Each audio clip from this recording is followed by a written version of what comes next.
Finalmente foi publicado hoje o decreto número 10.422, que permite ao empregador prorrogar o prazo de suspensão do contrato de trabalho ou também de redução da jornada de trabalho com redução de salário. Esse decreto já estava sendo aguardado há muito tempo, mesmo antes da edição da lei número 14.020, na qual se transformou a medida provisória número 936. Pois bem, no vídeo de hoje nós vamos falar sobre os novos prazos, sobre alguns detalhes que veio nesse decreto, sobre a possibilidade de fracionamento sucessivo ou intercalado. Vamos lá então.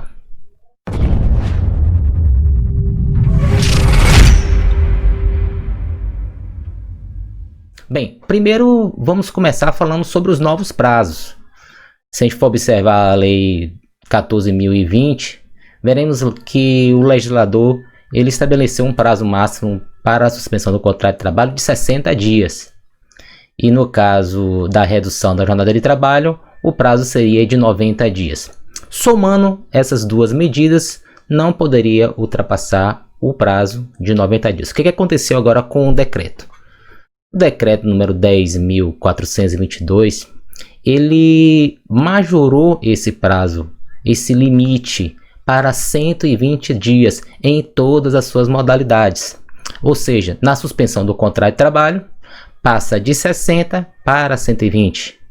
Já na redução da jornada de trabalho, passa de 90 para os 120. E essas duas medidas juntas, elas também passam a ter o limite de 120 dias. Outra questão interessante que veio disciplinada nesse decreto regulamentador é que as suspensões anteriores, as reduções anteriores, elas vão ser levadas em consideração para a fixação do limite total de 120 dias.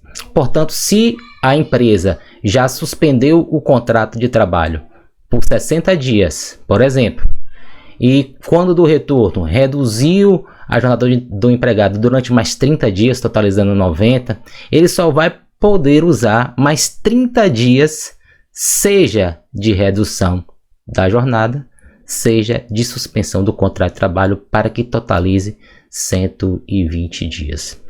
A outra novidade que veio nesse decreto, que talvez até ultrapasse os limites que foram estabelecidos na lei, porque a lei só permitiu ao chefe do Poder Executivo prorrogar os prazos. Mas houve uma alteração também na questão relativa ao fracionamento. Na suspensão do contrato de trabalho, era permitida pela lei o fracionamento do prazo de 60 dias em 2 períodos de 30 dias. E agora o decreto permite que haja a concessão ou a suspensão do contrato de trabalho em vários períodos, desde que esses períodos eles sejam iguais ou superiores a 10 dias e que no total ele complete 120 dias, que é o limite estabelecido pelo próprio decreto. Ou seja, é possível que de hoje em diante, hoje é a data da publicação do decreto, 14 de julho, é possível que a empresa ela possa suspender o contrato de trabalho do seu empregado, digamos assim, por exemplo, em 10 períodos de 14 dias. Não, me atrapalhei aqui um pouco aqui agora. Na verdade, como são 120 dias, é possível você suspender aí o empregado em 12 períodos de 10 dias. Seria isso o exemplo, que eu queria dar. Bem, teve um dispositivo na parte final que trata da disponibilidade orçamentária. Ficou meio estranho esse dispositivo, porque ele diz que o benefício emergencial, que é aquele valor que o governo paga aos empregados que estão com contrato suspenso ou que tiveram redução da jornada de trabalho com redução salarial, ele só vai ser pago se tiver disponibilidade orçamentária. Ou seja, se não tiver dinheiro, se não tiver dotação orçamentária, o que vai acontecer? As empresas vão suspender o contrato de trabalho de seus empregados e eles não vão receber nada, não vão receber benefício algum. Talvez essa redação tenha sido feita de forma a pressionar o Congresso Nacional para aprovar um futuro projeto de lei ou uma medida provisória nesse sentido de abrir crédito suplementar para fazer face a essas novas despesas. E eu tenho visto que tem surgido algumas dúvidas quanto ao aproveitamento de suspensões que foram feitas antes da vigência do decreto. E tem algumas pessoas me perguntando se isso é possível ou não.